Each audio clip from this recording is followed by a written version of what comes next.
कि कभी ऐसा हो सकता है जो कानून लोगों की रक्षा के लिए बनाए जाए वही उनकी मौत की वजह बन जाए, और वो भी किसी और की नहीं बल्कि एक महारानी की।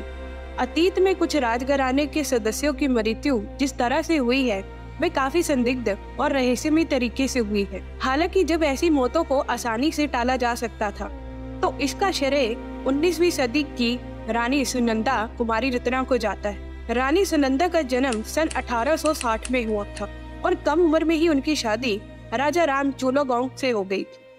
वह श्यामी राजा की 3 पत्नियों में से पहली थी।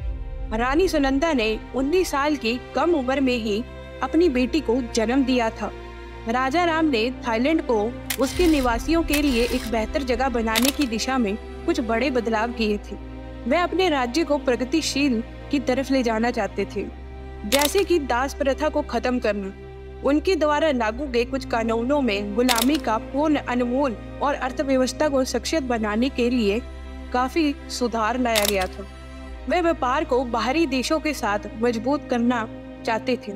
मध्यकालीन समय में कुछ कानूनों को हटा भी दिया गया था क्योंकि वह बहुत ही मूर्खतापूर्ण कानून थे, और ऐसे आधुनिक समय में जब लोग अधिक सभ्य होने लगे थे तब उन कानूनों का कोई मतलब ही नहीं था।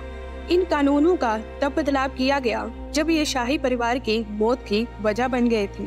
ये एक बहुत ही पुराना कानून था जिसमें निहित था कि शाही परिवार के सदस्यों के अलावा किसी को भी शाही परिवार को छूने की अनुमति नहीं है।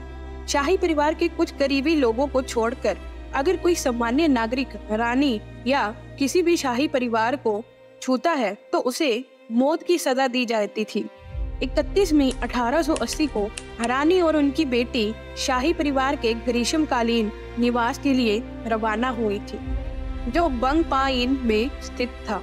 अपने गंतव्य तक पहुंचने के लिए उन्हें चाओ नदी को पार करना था, जो पूरे थाईलैंड की सबसे बड़ी नदियों में से एक है। समस्या ये थी कि नदी में उस दिन बहुत ही भारी बहाव चल रहा था, जिससे सबसे अच्छे कप्तान के लिए भी इसे पार करना खतरनाक था। राज परिवार को शाही नाम में ले जाया गया, जिसके बारे में सभी लोगों को लगा कि यह नदी की धाराओं का सामना करने के लिए काफी मजबूत है। लेकिन दुख की बात यह है कि जब एक मजबूत धारा ने नाव को टक्कर मारी तो नाव पलट गई। गर्भवती रानी और उनकी बेटी को तैरना नहीं आता था। हालांकि नाव चालक दल के साथ साथ सभी नौकर मदद करने के लिए काफी करीब थे। हालांकि किसी ने भी उनकी मदद नहीं की, क्योंकि ऐसा करने पर कानून के कारण उनकी निश्चित मृत्यु हो जाती। ऐसी क्रूर वास्तविकता के बारे में सोचना बेहद दुखद है। कैसे एक माँ और उसके बच्चे को डूबते हुए देखने के लिए लोगों की भीड़ लगनी शुरू हो गई, जबकि सभी लोग उन्हें बचाने में सक्षम थे। राज परिवार के अलावा बाकी सभी लोग बच गए।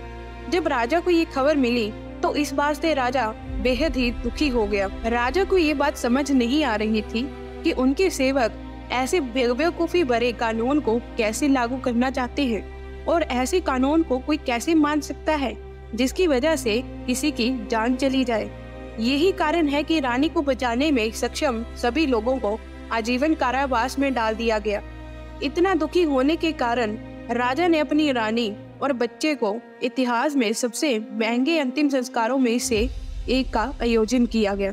इस घटना के बाद राजा ने इस मूर्खतापूर्ण कानून को खत्म कर दिया और इसे